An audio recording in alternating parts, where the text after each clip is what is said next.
One of my fundamental beliefs is if a woman truly wants to be sexually fulfilled, she needs to take the focus off of orgasm and put it onto her sensuality, to allow herself to feel her entire body, not just her clit. I've said the next statement at least a bazillion times and will keep saying it until it gets through. Sensuality is where your toe curling sex lives.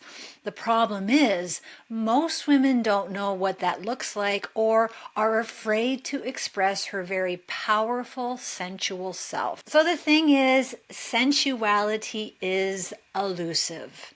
Sometimes we have it and sometimes we don't. But wouldn't it be great if you could pull out your sensuality whenever you wanted to, on command? Well, according to Danielle, you can. She says, we like to think that attraction and great relationships are all about luck, sparks, and fate, that love just magically finds you someday. But the truth? There isn't some great mystery.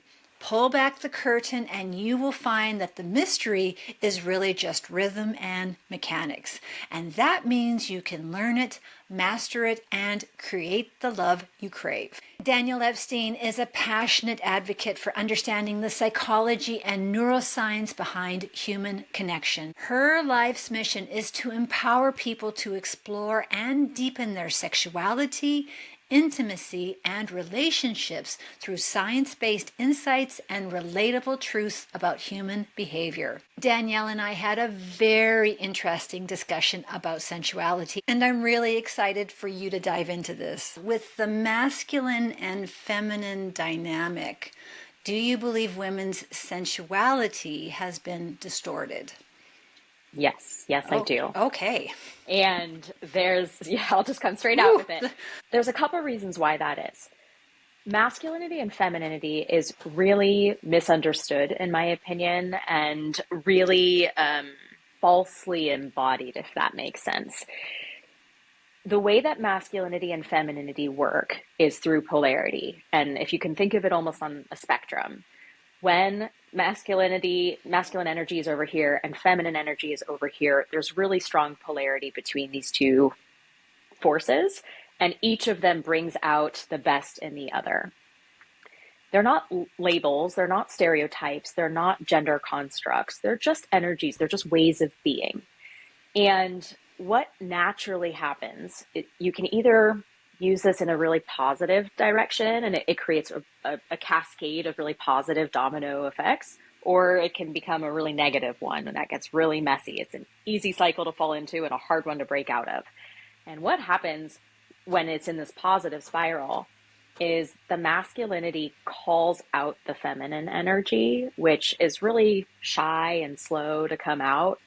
And the feminine energy softens the masculine. And when both of those two things happen, they converge and they meet where sensuality is. The feminine helps the masculine move more into his body because the masculine lives really up here. And the masculine helps the feminine move more into her body by making her feel safe and protected. Turns off her brain and her alarm system, her having to look out for herself, right? And both of them are able to move to a place of sensuality. When that polarity doesn't exist, what ends up happening is that neither of them move to this place. Now, what's happening in society is we've been repeatedly told femininity is oppressive, it's suppressed, it's weak, it's passive. We've been, again, going back to all these myths and misconceptions, we've been fed all of these lies that femininity is not good and masculinity is good. Yet at the same time, and I'm going to go off on a tangent, but at the same time, we also say masculinity is bad. So we've depolarized as a society, right? Like everybody's kind of moved to this place where femininity is weak, masculinity is toxic, so neither are good. And we've completely depolarized, which means that sensuality is really hard to step into. At the same time, all these gender roles and gender expectations, and a lot of what we learn about lovemaking comes from the porn industry. And that industry teaches us to perform, right? Like that industry teaches us it's okay to fake your pleasure, or at least the intensity of your pleasure, and to artificially exaggerate it. So what's happening is that because we're not in our feminine, we're not in our masculine, and we're not, pulling on each other the right way, no one's in this space of authentic sensuality. We're instead in this place of like performance and, or we just don't do it at all, right? And sex lives are just dropping off a cliff.